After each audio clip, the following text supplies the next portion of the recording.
8:30 a.m. or find podcast episodes. Native Art Voices of the Four Corners, great artist stories are the journey of art in the Four Corners.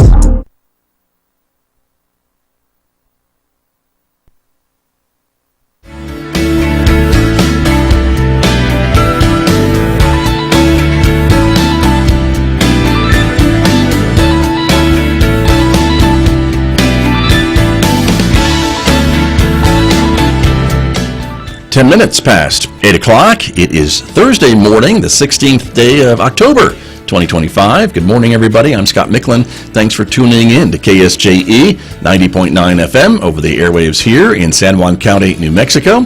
In Durango, Colorado, we broadcast at 103.3 FM. And if you're listening to my voice anywhere else on the planet, you've gone to our website to do that. Audio streaming all the time from KSJE.com, or maybe you're listening through the new KSJE app. However you got here, we're glad that you're here, everybody. Also, welcome to our viewers who are joining us. The video of this program streaming out live to the KSJE Facebook page and also to our YouTube channel. So glad you're all with us, because coming up, we are learning a little bit about elections this morning.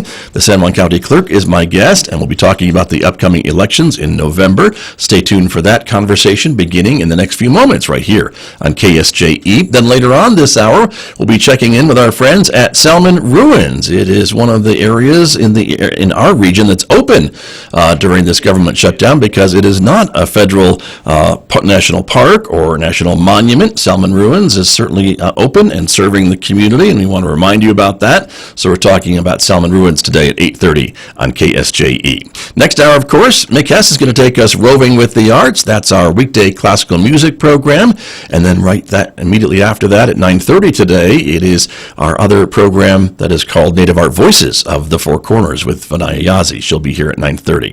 Don't forget, you can also connect with us on other social media platforms like Instagram, like Blue Sky, and like X. And if you're a podcast listener, we've got KSJE podcasts. They're available at places where you're already listening to podcasts. So check it out, subscribe for free, and maybe discover a new local program that you may have missed recently. And also available right now, the new KSJE radio app. You can find it on the App Store and Google Play. Stay connected while you're on the go. Get you connected with our podcasts and the stream all the time, and much, much more. Check it out and take us with you on your mobile device.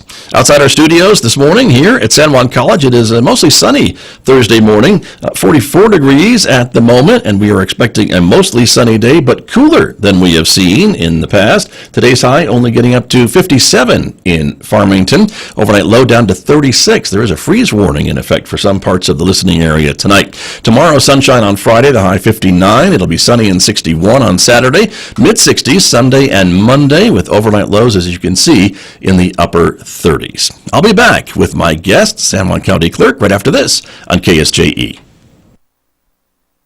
KSJE is supported by San Juan Regional Medical Center. The caregivers of San Juan Regional Medical Center are committed to bettering the quality of life, health, and care of individuals, families, and our communities. Life is their sacred trust. Better is their mission. Here is their home. San Juan Regional Medical Center, improving the health of the Four Corners since 1910. KSJE is supported by the River Reach Foundation, hosting their second annual All Ages Fishing Derby on Saturday, October 18th from 8 a.m. to 11 a.m. at the Veterans Memorial Plaza in Farmington's Berg Park.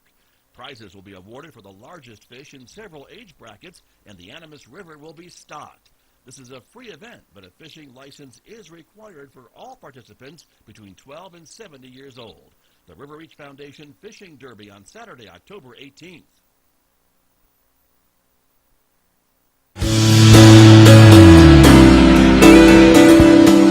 Now back to Studio A and the award-winning Scott Micklin Morning Program on KSJE.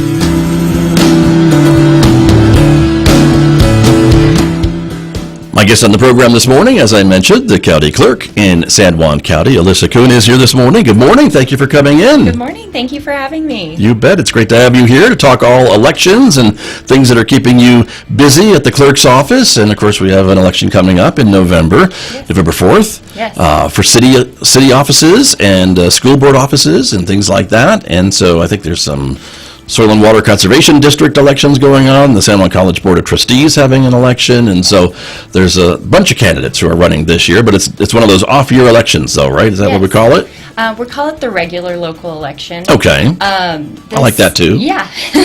This started back in 2019, and it was a way to combine a bunch of the really small elections into one large election, and so everybody knows to go vote in November, whether Right. it's an even-numbered year or an odd-numbered year.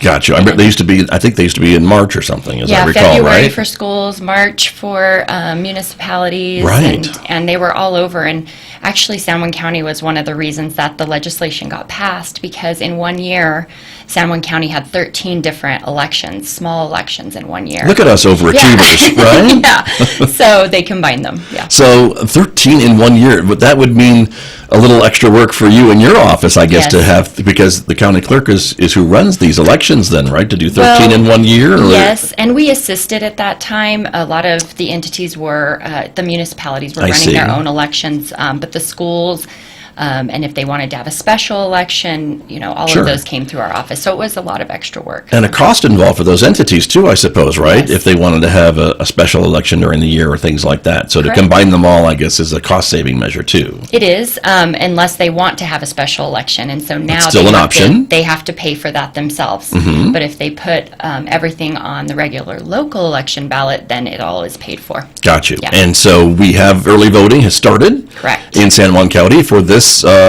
election that's coming up on the 4th, as we've mentioned. And so that is running well. I asked you that when you came in this morning Yes. and how things were going. Yes, everything is running really, really well, as to be expected. So far, yesterday, we had 371 voters as of October 7th.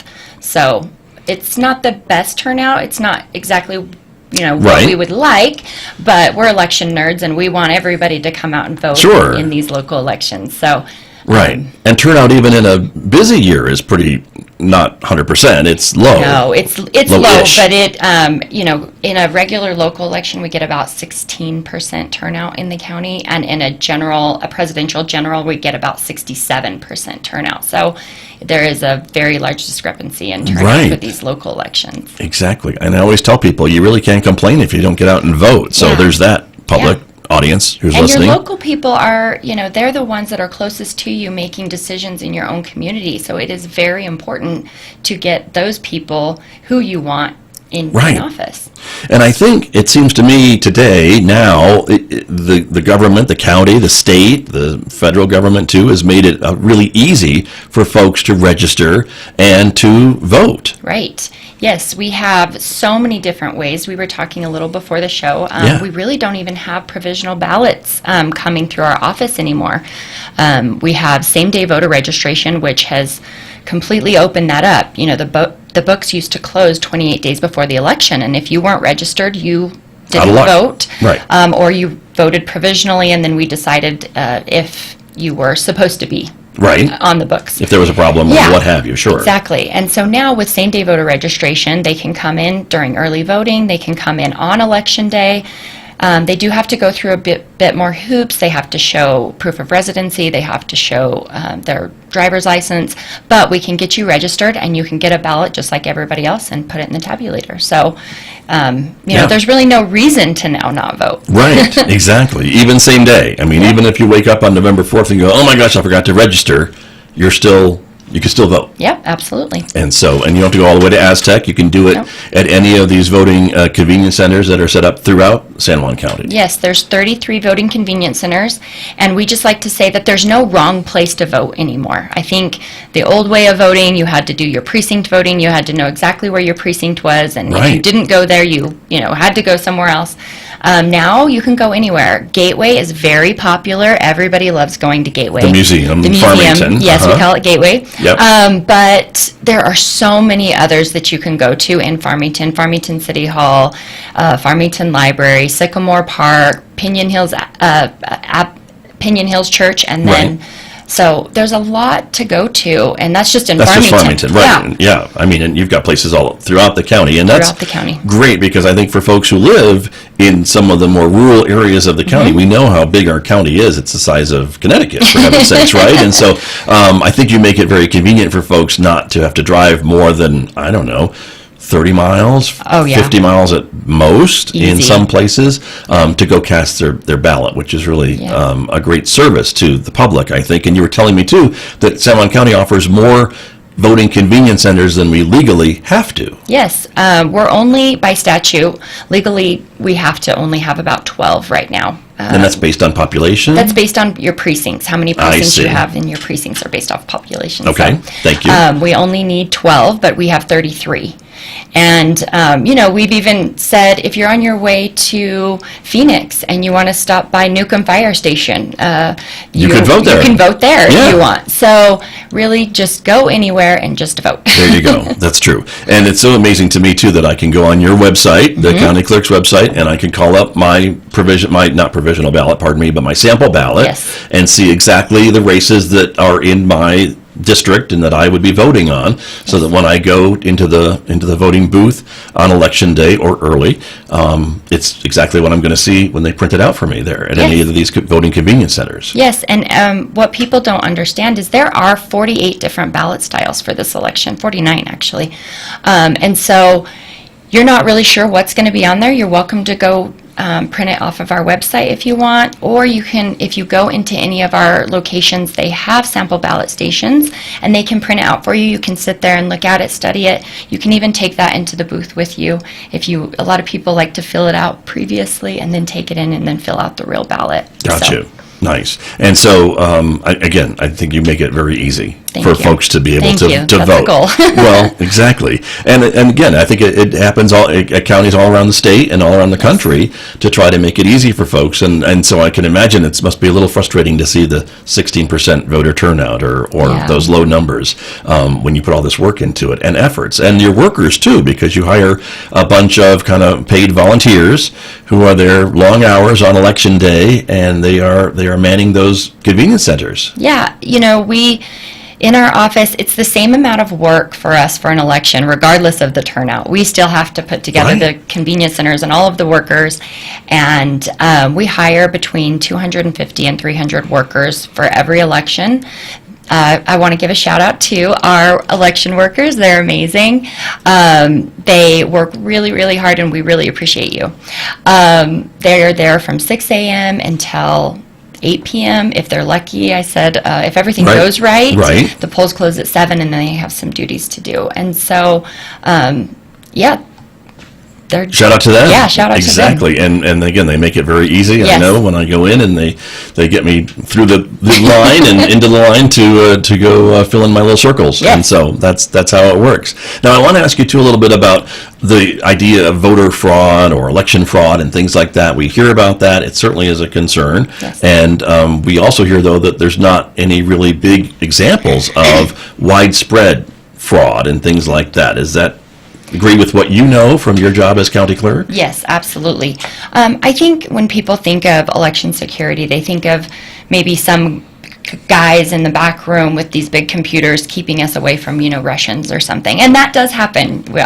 Our IT department is great. They are keeping all of our computer networking software They're not safe. hacked and things Yeah. like that, right? All that IT security, sure. Right. But when I think of election security, I think of transparency, honesty, openness with the community.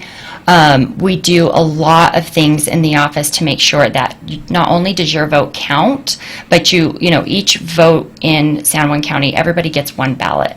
And we have checks and balances for all that. It starts off with a very rigorous certification, days-long certification, making sure those machines are running the way they're supposed to, they're tabulating the way they're supposed to, that they're sealed and transferred with chain of custody. When you get to the polling location, we have paper ballots, something tangible to hold on to, something physically that you can see and you can check later if needed. Right. We also have our ballot on demand system that prints your ballot, and then we have the tabulator that tabulates the ballot. And those two systems are completely different systems, and they are checked to each other. So, for example, if there were 100 ballots issued by the ballot on demand system that day, then there should be 100 ballots in the tabulator that day, right? So we have Those to numbers check should that. match. Yes, and we check that every single day and make sure that all of that matches. Got it. And then we also have automatic audits after the election, after every election. So we have a lot of checks and balances in Right. place to prevent any sort of election fraud. And that's important, I think, very. important for a lot of folks. And the idea and the addition of paper ballots, I remember when we used to use kind of touch screens and things like that. And I thought that was really cool, but there was a concern that maybe those weren't maybe the best things for that kind of paper trail, literally. And an idea, if there was a issue or someone wanted to double check, what could you do? And it was all electronic. And so we went back to the paper ballots, and that's Right. why you say there's now that tangible paper ballot, that if there is a question, that you can go back and I guess open up those machines, and if someone had to, God bless them, count those paper ballots Yes. up, you could do that. Yes, and it's us that does it. Well, that's what I mean. And God we bless you. have. Yeah. Right. We do. After every election, we're required to have an audit. So those precincts are pulled randomly, and we do have to go back into those ballot boxes and open them up with the district judges' oversight on them. And we hand tally and make sure that your vote was counted correctly by the tabulator. Right. And if there's ever a recount, which there has been, then those are also retabulated as well. Got you. By hand or Those through are the machine? in the machine. Okay, Yeah. got you. But there's a judge who's watching that, Yep, or there's a or you're judge there reporting to watching. make Yep. sure everything's on the up and up. And we hire an actual board, just like we do for the election, to come in and actually do the recount part I of see. that. Yeah. Gotcha. And yeah, it has happened in a few instances where it's been maybe one or two votes. It seems really close, right? Yeah. And so that's what happens. Yeah. And the certification process is something else as well, right? Because then I think it's up to the county commission to certify the election results. And so that's also a part of this process, right? Yes. So after the election, we go through and we make sure, all of the tabulators were uploaded for the results, and we go through each of, again, a verify and check with the precincts to make sure everything got done correctly, and then we present our findings to the commission, and then the commission finally certifies the election. Gotcha. And that's what makes those results official. Yeah. Then that goes to the state canvassing board, and then the state Makes it official. makes it official. So, Okay. yeah. I guess there's a few steps. A few steps. In that Yeah. process, right? But that's why. And so that's why on election night, when we're watching the votes come in and the media is calling you probably incessantly, Yes. wanting to know about numbers, but you Yes. do a good job of putting them online. These are the unofficial results on election night because of those certifications have not yet been made. Right, and so you may see some votes added here and there from, could be a provisional ballot. We have a write-in candidate, so those have to be counted separately later on throughout the night. So things like that are just little things that we have to do to make sure that it is exact. And every vote is counted. Every vote is counted. Right, I got it, and that makes a lot of sense. And so, but again, when folks are watching on election night, that's why maybe those numbers sometimes do swing a little bit too, because you're adding stuff as you do even with the absentees. I think you try to get those done day of elections Yeah. before the polls close. Is that how you do We that? do. Our absentee board, again, is amazing, and they get most of those things done, but there are hand-tallied ballots through absentee. Some of our overseas and military voters that submit their ballots, we have to hand-tally those when they come in. And so that process is a little bit different, and then with those hand tallies, we have to hand put them into the computer, make sure they're in the right precinct. So yeah, you will see variations on that. Right. So Gotcha. But again, they're usually a smaller number and very small. and not enough to sway a result as Right. they're going usually on those evenings. But Yeah. we'll see. But And yeah. we do try really hard to get the election results in very speedy that way, because we do know that everybody's waiting on those. Gateway, as I was saying earlier, is a big location, so we try to get that one in as soon as we can, just because there's a lot of votes there.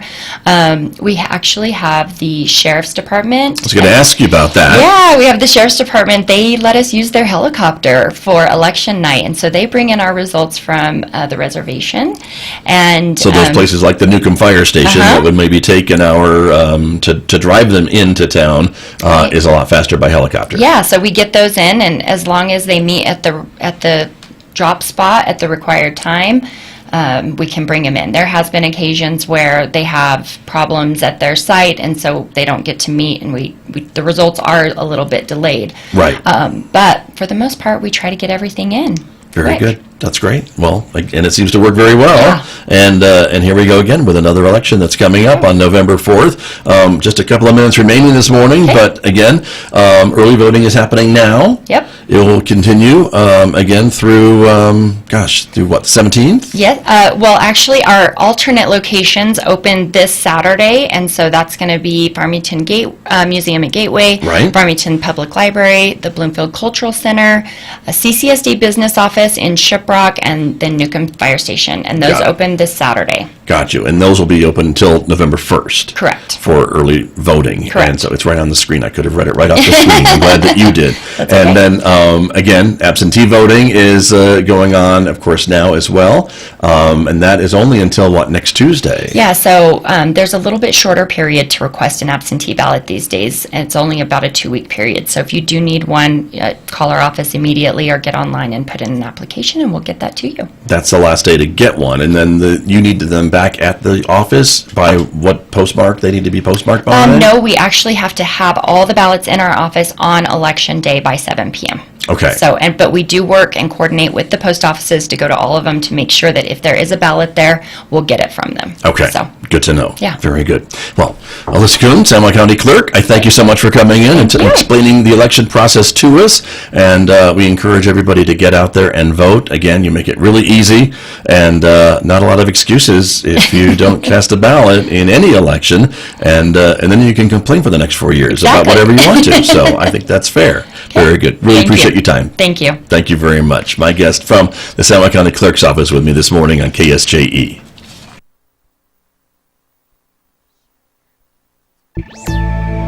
ICE wants to survey social media for immigration.